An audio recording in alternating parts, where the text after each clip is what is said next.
of who we have on today. Very interesting. So I did my research, but stayed very curious. We have Sureya Leonara. She's a tantric sex and relationship coach. It's interesting having you on because I got lots of sexual problems. So there's going to be so much to talk about. So how's it going? How are you?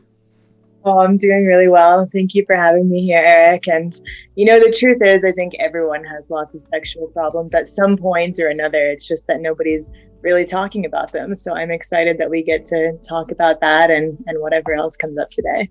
Awesome. So tell me, how do you become a tantric sex coach? Like, tell that story, because that's a thing. Yeah.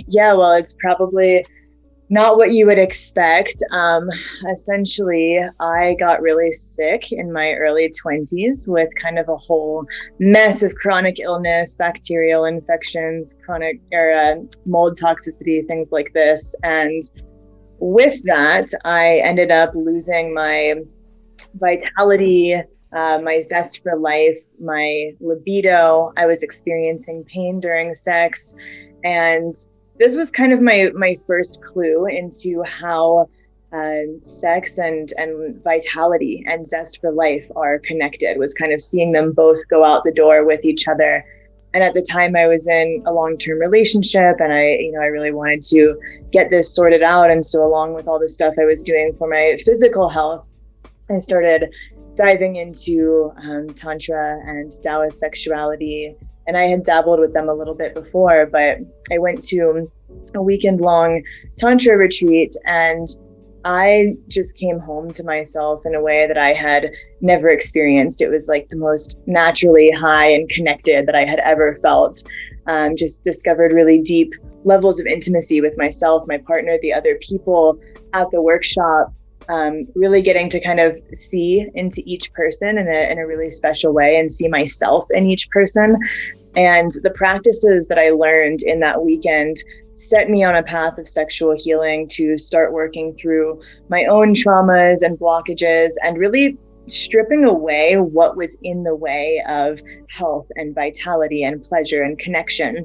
And that started to help me really regain my libido and to move through some of the pain during sex. And then I came across my next teacher, who essentially opened me to the whole of Tantra beyond just sexuality. So in the West, we often equate Tantra with sexuality, and it's really only a small piece of it.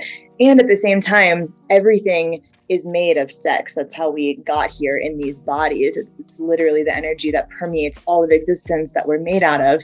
So they are very deeply interwoven. And the approach that I take to sexuality is very holistic, because it's so much bigger than just the act, but it's woven into all of what we are. And so moving into the whole of Tantra is what really opened me up to getting out of a place of victim consciousness around being sick, and stepping into a place of seeing the gifts and what it had to offer, and really learning from it and using it as an opportunity to continue stripping away the false layers of self that had built up over the course of life. And that was the thing that actually led me to this path. And so the illness was a gift in a huge way. It's what led me to my passion and purpose. And I just started diving down the rabbit hole of all things sex, relationships, spirituality, Tantra, Taoism, over the years, and working with many different teachers and going through my own healing process. And so that's kind of how I ended up here. Beautiful. I'm in the healing space, and a lot of my friends are in the healing space. And this podcast started as a health and wellness podcast, and kind of we're very far from that now, but there's always pain for people like us in this space. There's always a pain, or not always, but generally a pain that draws us to this healing work, because we're healing ourselves. And then it's like, oh shit, I just healed myself, I want to heal other people too.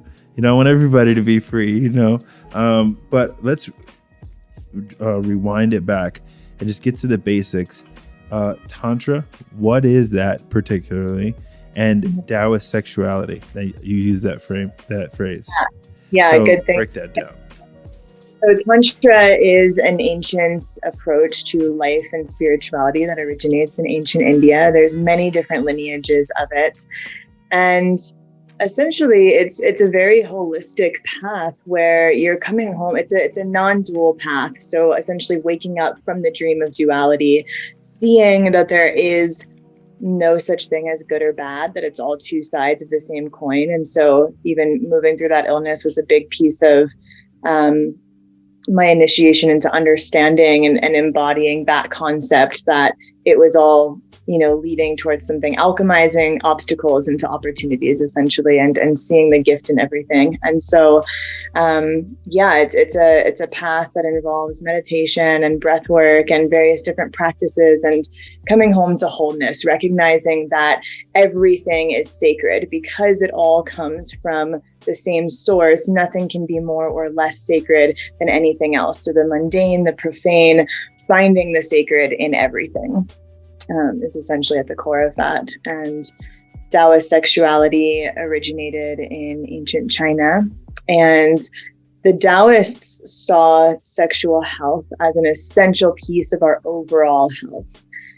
So things like ejaculation, they saw that as being potentially depleting when not done intentionally, and learning how to circulate sexual energy in a way where you can become multi-orgasmic, to not only increase pleasure, but also to build longevity and vitality.